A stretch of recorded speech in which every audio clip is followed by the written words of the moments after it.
Varicose veins కి సరైన చికిత్స కోసం సంప్రదించండి ఎవిస్ హాస్పిటల్. నమస్కారం. కార్తీక పురాణం 12వ రోజు పారాయణలోకి వచ్చాం. ఈ రోజున లోహాలలో రాగి దానం చేస్తే చాలా విశేషమట. రాగి కాసులు దొరుకుతాయి, దాని మీద త్రిపుర సుందరిదో, వినాయకుడిదో, లక్ష్మీదేవిదో ఏదో ఒక ప్రతిమా విశేషం ముద్రించి ఉంటుంది. అలాంటి రాగి కాసుల్ని దానం చేయాలి. స్వయం పాకం దానం ఇవ్వటం చాలా మంచిది. తర్వాత పరిమళ ద్రవ్యాలు ఏవైనా కూడా మనం తాంబూలంతో పాటు పరిమళ ద్రవ్యాలు కూడా ఇవ్వచ్చట. జాజికాయలు లాంటివి, తర్వాత చందనము, అగరు, కర్పూరము, ఇలాంటి పరిమళ ద్రవ్యాలు ఏవైనా సరే, జాజికాయ, జాపత్రి, పచ్చకర్పూరం ఇవ్వాలి కర్పూరం ఇచ్చేటప్పుడు. వాటిని దానం చేసే రోజట. ఇది చాలా మంచి రోజు అని చెప్తున్నారు. అయితే పురాణంలో ఏం చెప్పారో చూద్దాం. వశిష్ఠ మహాముని ఇలా చెప్తున్నారు. కార్తీక మాసమునందు కార్తీక పౌర్ణమి 1000 రెట్లు ఫలితాన్ని ఇస్తుంది. పౌర్ణమి కంటే శుద్ధ పాడ్యమి 1,00,000 రెట్లు అధిక ఫలితం. శుద్ధ పాడ్యమి కంటే ఏకాదశి 1,000,000 గుణ ఫలప్రదం. అంతిమ ఏకాదశి కంటే కూడా, అంటే తర్వాత వచ్చే ఏకాదశి కంటే కూడా శుద్ధ ఏకాదశి, శుద్ధ ద్వాదశి 2 అత్యద్భుతమైన ఫలితాలను ఇస్తాయి. అయితే కొన్ని ప్రాంతాల్లో ఏంటంటే పౌర్ణమి తర్వాత నెల మారిపోతుంది. మనకి ఒరిస్సా ఆ ప్రాంతాల్లో ఎట్లా ఉంటుందంటే పౌర్ణమితోటే వాళ్ళ నెల ఎండ్, మనకి అమావాస్యతోటి మాసం అవుతుంది కదా, వాళ్ళకి పౌర్ణమితోటే అవుతుంది. వాళ్ళ ప్రాంతాల్లో పద్ధతి ఎట్లా ఉన్నా మనకి మాత్రం పౌర్ణమికి ముందు వచ్చేటువంటి శుద్ధ ఏకాదశి, శుద్ధ ద్వాదశి చాలా విశేషమైన ఫలితాన్ని చెప్తారు. అంబరీషోపాఖ్యానంలో కూడా శుద్ధ ఏకాదశి చెప్పబడిందట. మోహం చేత కానీ, ఒకవేళ తెలియక మన లెక్క ప్రకారం, అంటే సౌత్ ఇండియాలో లెక్క ప్రకారం లేదా తెలుగువారి లెక్క ప్రకారం, ఈ తొలి ఏకాదశి నాడు, మొదటి ఏకాదశి నాడు శుద్ధ ఏకాదశి నాడు చేయకపోయినా కూడా తర్వాత ఏకాదశి నాడు, అంటే బహుళ ఏకాదశి నాడైనా ఉపవాసం చేసి గీతవాద్య పురాణాలతో అంటే రాత్రంతా గనక మనం జాగరణ చేసే వాళ్ళకి సమస్త పాపాలు పోయి విష్ణులోకంలో నివసిస్తాడట. కార్తీక మాసమందు ఏకాదశి నాడు ఉపవాసం చేసి ద్వాదశి నాడు బ్రాహ్మణులతో కలిసి పారణ చేసేవాడు సాయుజ్య ముక్తిని పొందుతాడు, భగవంతునితో పాటు ఉంటాడనమాట. కార్తీక మాసంలో ద్వాదశి నాడు అన్నదానం చేసేవాడికి సమస్త సంపత్తులు వృద్ధి పొందుతాయి. ఏ కారణం చేతైనా ఏకాదశి నాడు ఉపవాసం ఉండకపోయినట్లయితే ద్వాదశి నాడు అన్నదానం చేయటం విశేషమైన ఫలితాన్ని ఇస్తుంది. ఉపవాసం ఉండి అన్నదానం చేసినా అద్భుతం.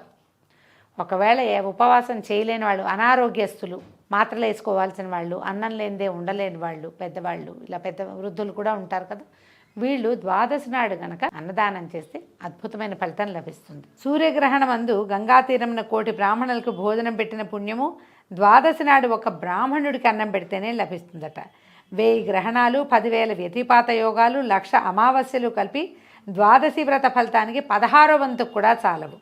పుణ్యాలను ఇచ్చే తిథులు అనేకాలు ఉన్నాయి, కానీ ద్వాదశి హరిప్రియము కాన వాటికి అన్నిటికంటే కూడా దానికి అధిక ఫలప్రదంగా ఉంటుంది. క్షీరాబ్ది ద్వాదశియే శ్రీహరి దేవతగా కలిగింది. అంటే మనకి చాలా ద్వాదశులు వస్తాయి. తొలి ఏకాదశి తర్వాత ఒకటి ఇట్లా వరుసగా వస్తాయి కదా, కానీ హరి ఉత్థాన ఏకాదశి ఏ రోజునైతే హరి నిద్రలేస్తాడో కార్తీకంలో, ఆ మరుసటి ద్వాదశి ఆయనకి అత్యంత ప్రీతిపాత్రమట. ఈ రోజున చేసే దానము, జపము, తపము, భోజన భాజనాదులు అవన్నీ కూడా అత్యద్భుతమైన ఫలితాన్ని ఇస్తాయి. ఎందుకంటే ఆయనకి అత్యంత ప్రీతిపాత్రమైన సమయం. ఆయన నిద్రలేస్తే దేవతలంతా ఈ రోజున ఆయనకి కళ్యాణం జరిపించి విశేషమైన సేవా కాలాలు జరుపుతారు. కాబట్టి ఇది మంచిది అని చెప్తున్నారు. స్త్రీ కానీ పురుషుడు కానీ కార్తీక శుక్ల ద్వాదశి నాడు పాలిచ్చే ఆవుకి బంగారపు కొమ్ములు, వెండి డెక్కలు చేయించి పెట్టి పూజించి దూడతో కూడా గోదానం చేస్తే కనుక ఆ గోవుకి ఎన్ని వేల వెంట్రుకలు ఉంటాయో అన్ని వేల ఏళ్ళు స్వర్గ నివాసం కలుగుతుంది. ఇది వరకట్లో అట్లా చేసేవాళ్ళండి. గోదానం అంటే కొమ్ముకి ఇవి పెట్టేవాళ్ళు అనమాట, కవచాలు, కాలు గిట్టలు కూడా బంగారు గిట్టలతో దానం చేసేవాడు శ్రీరామచంద్రుడని రామాయణంలో కూడా చెప్పబడింది. అవకాశాన్ని బట్టి చేస్తాము, ఎంత కుదిరితే అంత. ఆ గోదానం చేసినా కూడా మంచి ఫలితం లభిస్తుందట. కార్తీక మాసంలో ద్వాదశి నాడు భక్తితో వస్త్రదానం చేసేవాడు పూర్వజన్మార్జిత పాపాలని నశింపజేసుకుని వైకుంఠలోకానికి వెళ్తాడు. ఇందులో సందేహం లేదు. కార్తీకంలో ద్వాదశి ఎందు కానీ, పూర్ణిమ ఎందు కానీ, పాడ్యమి ఎందు కానీ కంచు పాత్రలో ఆవు నెయ్యి ఉంచి దీపాన్ని వెలిగించి దాన్ని దానం ఇచ్చేవాడికి 1,000,000 జన్మల్లో చేయబడిన పాపం లభిస్తుంది. ఇప్పటిదాకా పిండి దీపాన్ని దానం చేయండి అని చెప్పారండి. ఇప్పుడు చెప్తున్నారు ద్వాదశి నాడు కంచు పాత్రలో, కంచుది దీపారాధనకు ఉంది, లేదా పాత్రలో పోసినా సరే పాత్ర నుంచి ఇవ్వాలట. ఇంత పాత్ర నుంచి ఇవ్వాలంటే బోళ్ళు నెయ్యి వేస్తాం కదా, చిన్న పాత్రలో అయినా సరే కంచు పాత్ర ఇస్తే చాలా మంచిది అని చెప్తున్నారు. ద్వాదశి నాడు ఫలాలు, యజ్ఞోపవీతాలు, తాంబూలము, దక్షిణ ఇచ్చేవాడు ఈ లోకమునందు అనేక భోగాలు పొంది అంతమంది వైకుంఠమున విష్ణువుతో కలిసి చిరకాలము సుఖిస్తాడు. ద్వాదశి నాడు బంగారపు తులసి వృక్షము, సాలగ్రామము దానం చేయవాడు పొందే ఫలితాన్ని చెప్తాను వినమన్నారు. ఈ విషయంలో పూర్వోక్త దానాలంటే ఇలా చెప్పబడిన దానాలు చేసేవాళ్ళు 4 సముద్రాల మధ్యలో చతుసాగర పర్యంతంగా ఉన్న భూమిని దానం చేసిన ఫలితాన్ని పొందుతాడట. ఈ విషయంలో ఒక కథ ఉంది, అది ప్రత్యేకంగా చెప్తున్నారు. ఈ కథ విన్నవాళ్ళ సమస్త పాతకాలు నశిస్తాయట. గోదావరి తీరంలో దురాచారబద్ధుడైనటువంటి ఒక కోమటి ఉండేవాడు, వ్యాపారస్తుడు అనమాట. ఆయన స్వల్ప దానం కూడా చేసి ఎరగడు. తాను కూడా అనుభవించలేదు, ఎవరికి ఉపకారం చేయలేదు. నిత్యము పరనింద చేసేవాడు, పరద్రవ్యములందు ఆసక్తి కూడా కలిగి ఉండేవాడు. ఆ కోమటి ఒక బ్రాహ్మణుడికి అధికంగా చాలా అప్పించి ఆ డబ్బుని వెనక్కి తీసుకోవడం కోసం ఆ ఊరికి వెళ్ళి అతను గ్రామాంతరంలో ఎక్కడో వేరే చోట ఉన్నాడని తెలుసుకొని అక్కడికి వెళ్ళి, ఓ బ్రాహ్మణ నా డబ్బు నాకు ఇవ్వమని అడిగాడట. ఆ మాట విని ఆయన ఏమన్నాడు, ఈ నెలాఖరికి ఇస్తాను నాయన, కొంచెం నిదానించు, ఎంతో కొంత చెల్లుబాటు చేస్తానని చెప్పాడు. ఎందుకంటే నేను నీ దగ్గర అప్పు తీసుకుని ఇలా ఎగేస్తే నాకు చాలా పాపాలు వస్తాయి, తిరిగి ఇవ్వకపోతే నరకంలో పడతాను నాయన, లేదా నీ కొడుగ్గా పుట్టి నేను నీ బాకీ తీర్చవలసి ఉంటుంది. ఇప్పుడు మన కొడుకులు కొంతమంది చూడండి, ఈ కథల్లో ఎట్లా చెప్తారో పురాణంలో, కొంతమంది పిల్లలు అంటే సంతానం తండ్రుల డబ్బుతోటి పెరుగుతారు, చదువుకుంటారు, కానీ తండ్రి రుణం తీర్చుకోరు. వాళ్ళు ఆస్తంతా లాగేసుకొని తల్లిదండ్రులని రోడ్డు మీదకి తోసేసే వాళ్ళని చూస్తున్నాం. తల కొరివి కూడా పెట్టని దుర్మార్గమైన కొడుకులు ఉన్నారు కొంతమంది. తర్వాత తద్దినాలు లాంటివి ఏం పెట్టరు, వాళ్ళని సంస్మరణ చేసి సంవత్సరానికి ఒకసారైనా ఇన్ని నీళ్లు శాస్త్ర ప్రకారమైనా విడిచిపెట్టరు. అవేంటంటే పూర్వజన్మలో అప్పెగవేయటం వల్ల జరిగేదనమాట. ఇది ఎగేసిన వాడు వీళ్ళ కొడుకుగా పుడతాడు. ఒకవేళ అప్పు తీర్చామనుకోండి, మనమే తీర్చుకోవాలి. వాళ్ళు కొంతమంది తండ్రుల రుణం తీర్చుకుంటారు. తండ్రి ఎంత దుర్మార్గుడో, తాగుబోతూ, మాట వెండు, పిల్లలకి ఏమీ చూడ్డు, అయినా సరే ఆ తండ్రులను చూసుకునే కొడుకులు కొంతమంది కనిపిస్తారు. ఈ డబ్బు వల్ల ఇలాంటి రుణాలు కలుగుతాయని చెప్తోంది పురాణం. ఎవరికైనా అప్పిచ్చి ఎగేస్తే వాడి కొడుకుగా పుట్టి వచ్చే జన్మలో వాడి రుణం తీర్చుకోవాలి. ఇలాంటి సమస్యలు కనపడుతున్నాయి, అది చెప్తున్నారనమాట. అయితే ఈ బ్రాహ్మడు ఇట్లా చెప్పేసరికల్లా వైశ్యుడు తెగ తిట్టిపోసాడట. తిట్టి నా ధనం నాకు ఇప్పుడే ఇచ్చేయి, లేకపోతే కత్తితో నీకు నరుకుతానని ఏం చేశాడు, దుర్మార్గ బుద్ధితో వేదవేత్త అయినటువంటి బ్రాహ్మణుని జుట్టుపుచ్చుకుని లాగి పడదోసి, ఒక రూక్ష బుద్ధి కలిగిన వాడు తొందరగా యాక్ట్ చేసేస్తాడనమాట. చేతిలో ఉన్న కత్తితోటి ఆ బ్రాహ్మణుడిని కొట్టింది పెద్ద దెబ్బ కాదు, కానీ ఎక్కడో మర్మఘాతం తగిలింది లోపలికి గట్టిగా. దాంతో ఆ బ్రాహ్మణుడు మరణించాడు. తర్వాత కోమటి రాజదండన వస్తుందన్న భయంతో అక్కడి నుంచి పరిగెత్తి పారిపోయి ఎవరికీ చెప్పకుండా, ఇంత పని చేశానని సిగ్గుపడకుండా, తన డబ్బు రానందుకు మాత్రం దుఃఖిస్తూ కొంతకాలానికి ఎప్పటికో మృతి చెందాడు. అయితే ఏమైందట, కరాళ ముఖులు అమావాస్య రాత్రి చీకటితో సమానమైన కాంతి కలిగిన వాళ్ళు, అంటే వెలుగు లేని వాళ్ళు, భయంకరులు అయినటువంటి యమదూతలు పాశాలు ధరించి వచ్చి ఈ వైశ్యుడిని యమపాసంతో బంధించి యమలోకాన్ని తీసుకుపోయి అక్కడ ఉన్నటువంటి భయంకరమైన రౌరవం అనేటువంటి ఒక నరకంలోకి అతన్ని నెట్టారు. ఆ రౌరవంలో ఏంటంటే, రురువు అంటే ఒక మృగ విశేషంట, ఒక భయంకరమైన మృగం ఉంటుందట. ఆ రురుమృగంలో ఏంటంటే దానికి నోట్లో నుంచి ఏమో మంటలు వస్తుంటాయి. ఆ వచ్చిన మంటలకి దానికి పెద్ద పెద్ద కొమ్ములు ఉంటాయట. ఆ కొమ్ములు కాలిపోయి ఉంటాయి, వేడిగా ఉంటాయి. ఆ వేడి కొమ్ములతోటి కుమ్మేస్తుందట. ఆ రురువుకి సంబంధించినటువంటి నరకాన్ని రౌరవము అంటారు. ఆ జంతువుతోటే బాధింపిస్తారు. అది కుమ్మేస్తూ ఉంటుంది. అది కుమ్మినప్పుడల్లా కాలిపోతున్న దాని కొమ్ములు పొట్టలోకి దిగుతూ ఉంటాయన్నమాట. అది ఎక్కడ దొరికితే అక్కడ కొట్టేస్తూ ఉంటుంది. ఇతను ఇలా ఆ రౌరవ నరకంలో పడిపోయాడు. ఈ వైశ్యుని కుమారుడైన వాడు ధర్మవీరుడు అనే కుమారుడు ఉన్నాడు వైష్ణుడికి. అయితే వీడు ఏం చేశాడు, తండ్రి లాంటి పిసినారి వాడు కాదు అతను.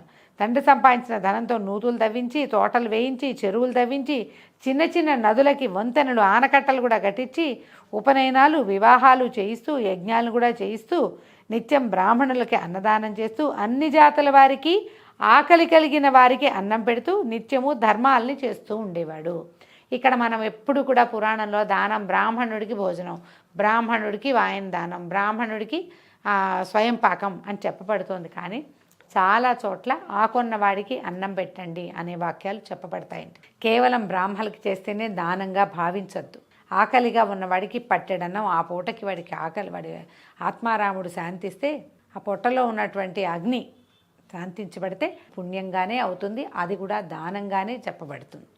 కాబట్టి బ్రాహ్మలకే ఇవ్వాలి, వేరే వాళ్ళకి ఇవ్వకూడదన్న భావనలో ఉండద్దు. పురాణంలో కూడా అట్లా ఏమీ చెప్పబడలేదు. అయితే ఇతను ఎన్నో రకాల ధర్మకార్యాలు చేశాడు. ఇలా ఉండగా ఏమైంది, ధర్మవీరుడు ఒక సాయంకాలం నాడు హరిని పూజిస్తున్న సమయంలో నారద మహాముని సమస్త లోకాలు తిరుగుతూ ఆనాడు యమలోకం నుంచి బయలుదేరి తన వీణ వాయించుకుంటూ నారాయణ నారాయణ అని నారాయణ నామస్మరణ చేస్తూ ఎంతో సంతోషంగా, ఆయనకి ఏంటంటే నారాయణ నారాయణ అంటే రోమాంచితంగా ఉంటుందట, సంతోషం పట్టలేకుండా ఉంటాడు. నారాయణ అన్నప్పుడల్లా ఆయనకి గూస్ బంప్స్ వస్తాయన్నమాట సంతోషంతో. అయితే ఇట్లా బోళ్ళని నారాయణ నామాలు చెప్పుకుంటూ వచ్చాడట, యమలోకం నుంచి బయలుదేరి వచ్చాడు. ఈ ఆనందంగా వస్తున్నటువంటి ఆయన్ని చూసేసరికల్లా ఈ వైశ్యకుమారుడైన ధర్మవీరుడు ఆయన వీణ మీటుతూ నారాయణ నామస్మరణతో ఏదో గానం చేస్తున్నాడు, నారాయణ నామాలు. అవన్నీ విన్నటువంటి ధర్మవీరుడు కూడా రోమాంచమైపోయి ఆనంద బాష్పాలు కురిసి బాష్పగద్గత స్వరంతో, అయ్యా రండి రండి దయచేయండి మా నారద మహాముని అని ఆయన పిలిచాడు. పిలిచి పరమ ప్రీతితో ఆయనకి అర్ఘ్యపాద్యాలు ఇచ్చి నమస్కారం చేస్తే, అయితే ఈయన వైశ్యుని ప్రీతితో కౌగిలించుకున్నట్ట నారదుడు. తర్వాత దండం పెట్టి, అయ్యా మీలాంటి వాళ్ళు మా ఇంటికి రావడమే చాలా దుర్లభం. ఆ తర్వాత నేను ఏదో పూర్వపుణ్యం చేశాను కాబట్టి మీరు నాకు ఇవాళ కనపడ్డారు. నా పూర్వపుణ్యం ఫలించింది మునీంద్ర, మీకు దాసుణ్ణి, ఏం చేయమంటే అది చేస్తా, ఏం కావాలో చెప్పండి, మీరు ఏది సెలవిస్తే అది చేస్తానని పరిపరి విధాలుగా ప్రార్థించాట. ఈ మాటలన్నీ విన్న నారద మహాముని ఏమన్నాడంటే, అబ్బాయి ధర్మవీర, నా మాట జాగ్రత్తగా విను. ఈయన కార్తీక ద్వాదశి విష్ణుమూర్తికి అత్యంత ప్రీతిపాత్రమైంది కనుక ఆ రోజున చేసిన స్నాన దానాధికము అనంత ఫలప్రదం అవుతుంది. సూర్యుడు తులారాశి యందుండగా కార్తీక మాసమందు ద్వాదశి నాడు ధనికుడు కానీ, శూద్రుడు కానీ, యతి కానీ, వానప్రస్థుడు కానీ, బ్రాహ్మణుడు కానీ, క్షత్రియుడు కానీ, వైశ్యుడు కానీ, శూద్రుడు కానీ, స్త్రీ కానీ సాలగ్రామ దానం ఆచరించు వారికి జన్మజన్మాంతర కృత పాపాలు నశించును. అంటే ఇప్పుడు స్త్రీ అని ఎందుకు చేర్చారు, స్త్రీలు దానాలు చేయకూడదా అంటే, సాలగ్రామము స్త్రీలు ముట్టుకోకూడదని ఒక నియమం కనపడుతుందండి, చాలా చోట్ల పెద్దవాళ్ళు చెప్తారు. కానీ ఈ ద్వాదశి నాడు వాళ్ళు కనుక ఇది సాలగ్రామాన్ని దానం చేస్తే అద్భుతమైన ఫలితం లభిస్తుంది. ఎవరైనా దానం చేసుకోవచ్చు, దానం చేస్తే అఖండమైన ఫలితం లభిస్తుంది. ధర్మవీర విను, నీ తండ్రి చనిపోయి యమలోకాల్లో బాధలు పడుతున్నాడు. అతని పాప విశుద్ధి కొరకు కార్తీక ద్వాదశి నాడు సాలగ్రామ దానం చేయి అని చెప్పాడు. చెప్పేసరికల్లా ఈ నారద మునీశ్వరుడు చెప్పిన మాట విని వైశ్యుడు ఆశ్చర్యపోయాట. మునీంద్ర, నాకు చాలా తెలుసు, గోదానము, భూదానము, తిలదానము, సువర్ణదానము మొదలైన మహాదానాలతోటి కాని ముక్తి నేను ఎప్పటి నుంచో దానం చేస్తున్నా మా నాన్న కోసం, వీటి వల్ల పెద్దగా అవటం లేదు. ఈ శిలాదానంతో ఎలా అవుతుంది? పైగా శిలాదానం వృధంగా చేయటం ఎందుకు? అది భక్ష్యం కాదు, భక్షణం కాదు, భక్షము భోజ్యము కాదు. తర్వాత ఈ రాతిని పిచ్చివాడు తెలివి తక్కువలాగా నేను దానం చేయను అని చెప్పాడు. ఇలాగ సాలగ్రామం అంటే ఏమిటి? ప్రతి సంవత్సరం ఇది ఒక ప్రశ్న వస్తుందండి. సాలగ్రామము ఒక శిలా విశేషం. ఇది మనకి గండకీ నదిలో, నేపాల్ నుంచి ప్రవహించేటువంటి గండకీ నదిలో దొరుకుతుందని చెప్తారు. సాలగ్రామ శాస్త్రం విశేషమైన శాస్త్రం. ఆ గండకీ నదిలో దేవతలు అక్కడ భృంగ రూపాలతోటి, తుమ్మెదల రూపంతో తిరుగుతారని, విష్ణువుని శిలాస్వరూపం పొందమని బృందాదేవి శపిస్తే విష్ణువు యొక్క స్వరూపాలే ఈ సాలగ్రామాలు అని చెప్తారు. ఆయన శిలారూపం పొందాడట. ఆ శిలారూపాన్ని ప్రార్థిస్తున్నటువంటి భృంగాలు దాని మీద తిరుగుతూ ఉంటే వాళ్ళు చేసి ఏ స్వరూపంలో విష్ణువుని వాళ్ళు ధ్యానించారో ఆ స్వరూపపు ఒక ఇది గుర్తు ఆ సాలగ్రామం మీద పడుతుందట, ఆ శిలాస్వరూపం మీద. అందుకని ఈ విష్ణుశాల గ్రామాల్లో కొన్ని కూర్మశాల గ్రామాలు అలా కూడా ఉంటాయి. ఈ తుమ్మెద ఎక్కడైనా తిరిగితే దాని రెక్కల తాకిడికి కొంచెం చిన్న గ్రూవ్స్ లాంటివి పడతాయి, గుర్తులు. ఈ గండకీ నదిలో దొరికేటువంటి శిలాస్వరూపాలన్నీ విష్ణు స్వరూపాలుగా భావిస్తారు. సాలగ్రామం అంటే అది. అవి సాధారణంగా గుండ్రగా చిన్నటి నల్లటి రాతి స్వరూపాల్లో మనకి కనిపిస్తాయి. ఈ సాలగ్రామార్చన చాలా విశేషంగా చెప్తారు. సాక్షాత్ విష్ణువుకి చేసినట్టే ఆ సేవ. ఇప్పుడు సాలగ్రామాన్ని దానం చేస్తే విష్ణుమూర్తిని దానం చేసినట్టే. దాంట్లో రకరకాల స్వరూపాలు ఉంటాయి.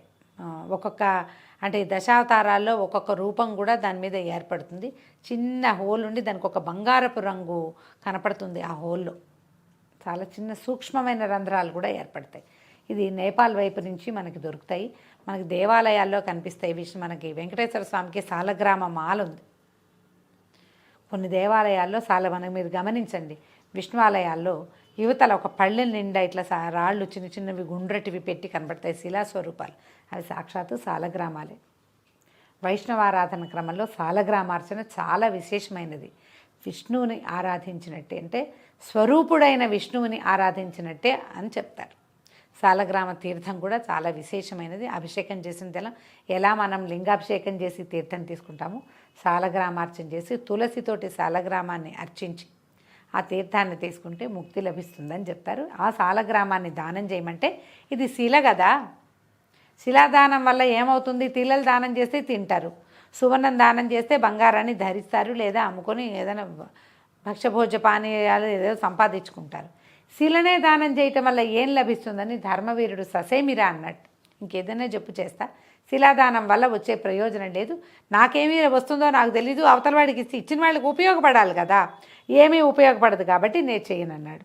నారదుడు ఇంకా ఎంత ఆయన నొక్కి చెప్పినా కూడా ఇతను వినలేదు, ఆయన అంతర్ధానం అయిపోయాడు. కొంతకాలం తర్వాత ధర్మవీరుడు మృతి చెంది మహాత్ముల మాట వినని దోషం చేత, సాలగ్రామ దోషము చేయనని చెప్పిన దోషం చేత కూడా నరకమందు బాధలుంది.